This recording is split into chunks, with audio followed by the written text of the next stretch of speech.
This submarine vanished without a trace in 1942, but divers have now solved the mystery of its fate.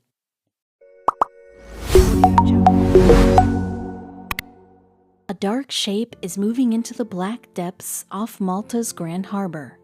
From the dockside, a woman watches it move. For a moment, she thinks she sees her new husband running across the deck of the submarine. Hopefully, he'll be back soon. But she strains her eyes as the sub is swallowed up by the night, onto its next mission. The April 1942 morning is still and quiet. No bombing raid tonight. Yet for all this, the HMS Urge will never be seen again. And what happened to her will remain unsolved for decades. In the sea off Malta, divers are exploring a strange find, discovered by university researchers. They have been searching the seabed for 20 years, uncovering the secrets of the Mediterranean islands' territorial waters.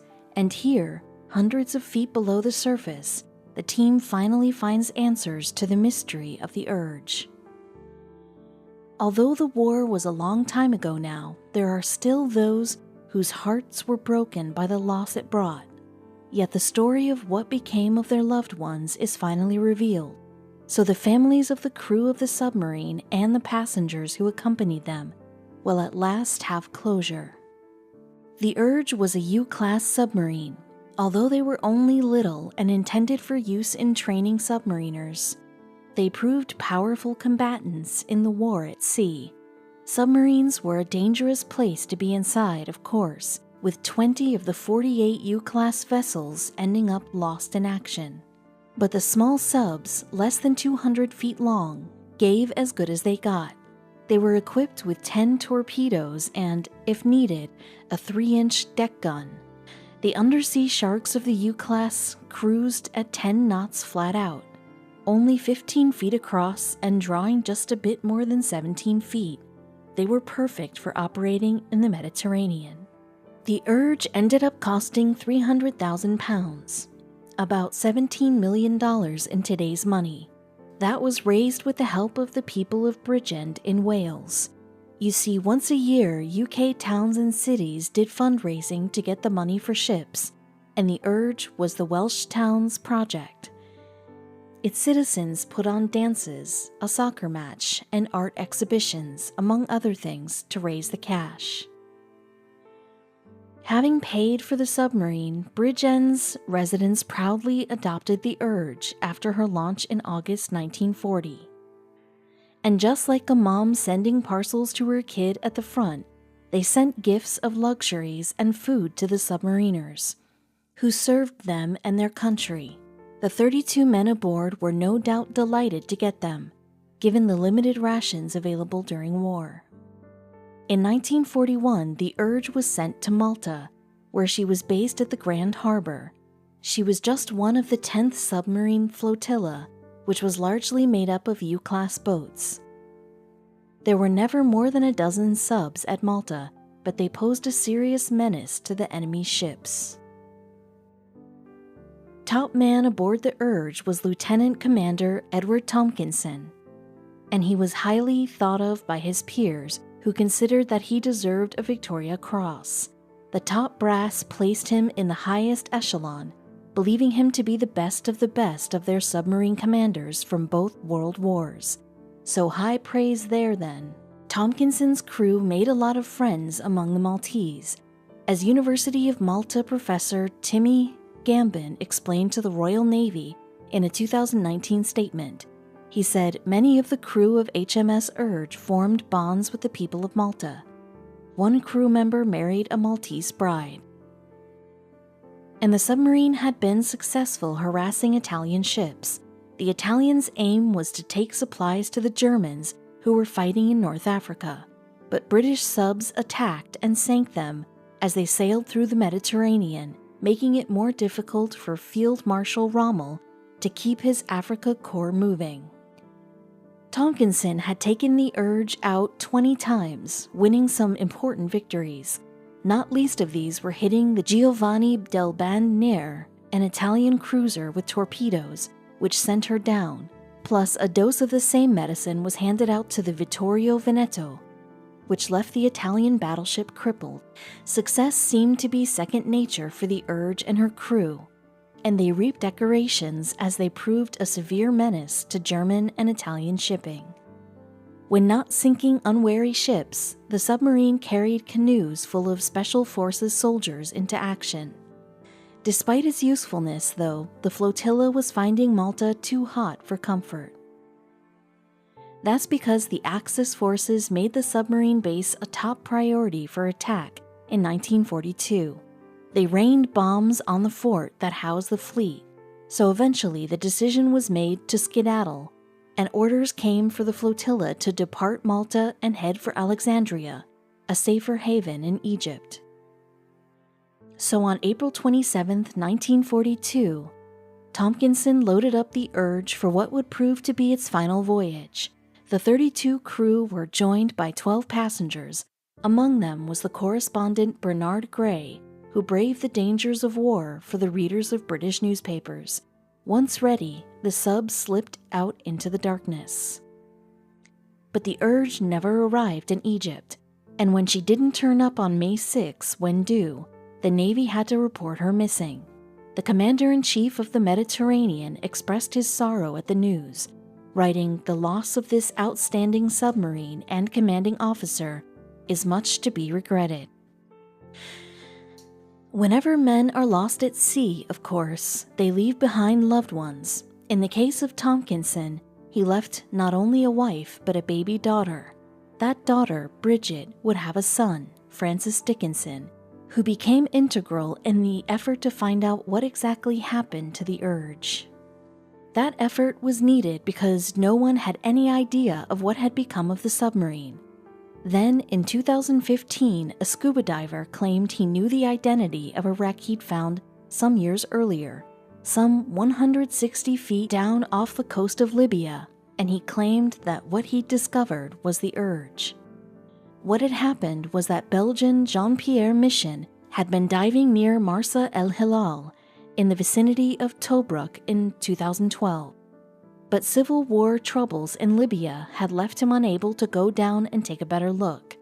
Only after studying the images that he'd acquired by sonar was he able to identify his find. Thus, Mission tried to get in touch with the loved ones of the crew. He told the UK tabloid The Daily Mail, "I really do not know how the relatives of the captain and crew of HMS Urge will take it. They might have been content knowing their loved ones were somewhere in the huge ocean, rather than being too close to fanatics in Libya." Although officials believed that the submarine had been lost near Malta, there was another theory that said that the Urge had attacked an Italian ship on April 29th. When a nearby Italian plane had been alerted to what was going on, it had soared over the bomb and sunk the submarine. This would have been an extraordinary outcome if Monsieur Mission had been correct, because the Urge would have been miles from the course that it was supposed to have taken. That would mean that Tompkinson had not followed the orders that he'd been given and gone off looking for action in a different area of the Mediterranean. Odd and unlike him, to say the least. Well, that always seemed a little unlikely, and now that theory has been proven wrong, because Tompkinson's grandson Dickinson got together with naval researcher Platon Alexiadis from Canada, Professor Gambin, and a bunch of students to find out the truth. And in 2019, they made a discovery that they believed provided answers. The university team itself had been surveying Malta's territorial waters for more than 20 years, and when Dickinson asked them to take a closer look at a particular area, they said yes. That area was the part of the sea where the Germans had laid a lot of mines. So if the Urge was there, they were sure that they'd find her. That's because the team was scanning the seabed. Since 2014, they'd been sending out an underwater vehicle that was able to go down to more than 1,600 feet, staying beneath the sea for as many as 5 hours. Professor Gambin told the Live Science website in 2019, "We are mapping whatever there is on the seabed. We have found everything from a 2,700-year-old shipwreck to planes crashed in the sea during the Cold War." When looking a couple of miles from the Maltese coast, the researchers found a shape on sonar that looked a lot like a submarine. So they sent down the diving vessel to take a closer look, and there definitely was a sub there, and it did seem to be a U-class boat that had had a part of its bow ripped away. Professor Gambin told the Daily Mail about the condition of the submarine. He said the damage to the bow shows a very violent explosion, indicating that the ship would have sunk very fast, giving no chance to anybody to survive from this tragedy. So it seemed that the mystery of the Urge may have been solved. Plus, Professor Gambin was quick to confirm that the commander had very much followed orders. He told Malta's PBS broadcaster, besides the damage on the bow, the wreck is in absolutely fantastic condition. It is sitting upright on the seabed, very proud in the direction that it was ordered to take, on its way to Alexandria. The university team didn't just rely on what they could see, though. They sent off the material that they'd gathered to the British Defense Ministry, and the ministry confirmed that what they'd discovered was, in its view, the Urge.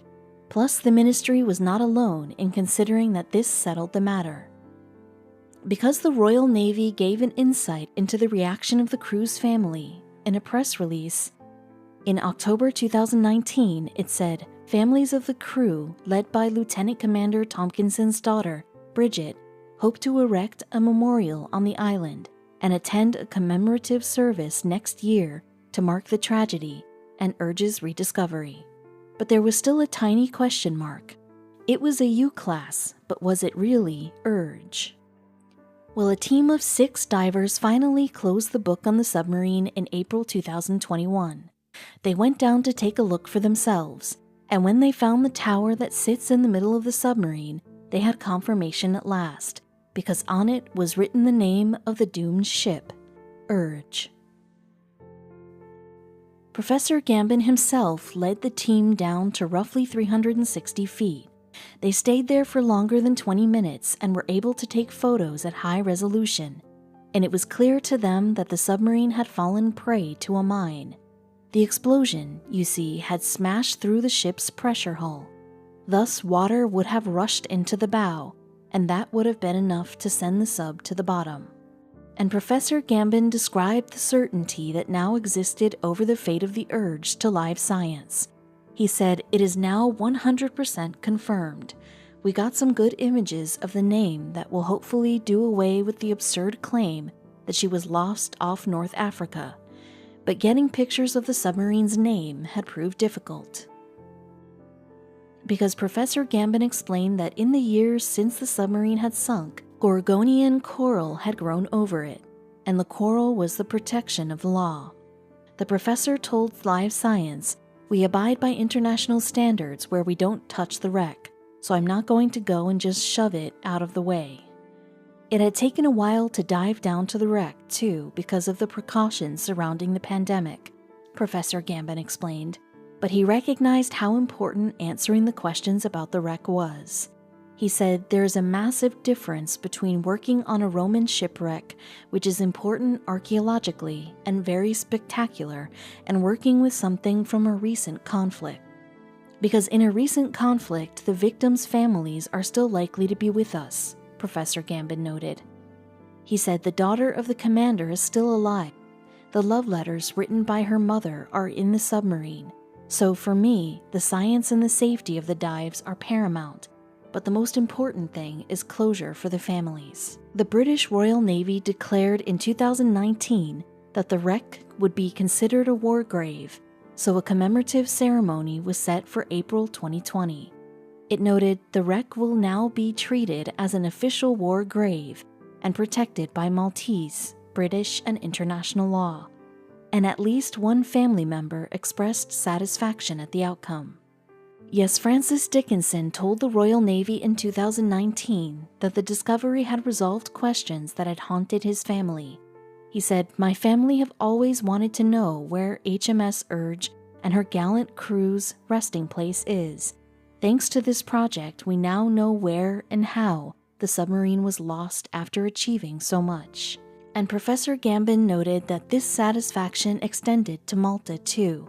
He told the Royal Navy the powerful image of this seemingly undaunted wreck reflects the courage of those who sailed in her, as well as the enduring alliance of HMS Urge with the island of Malta.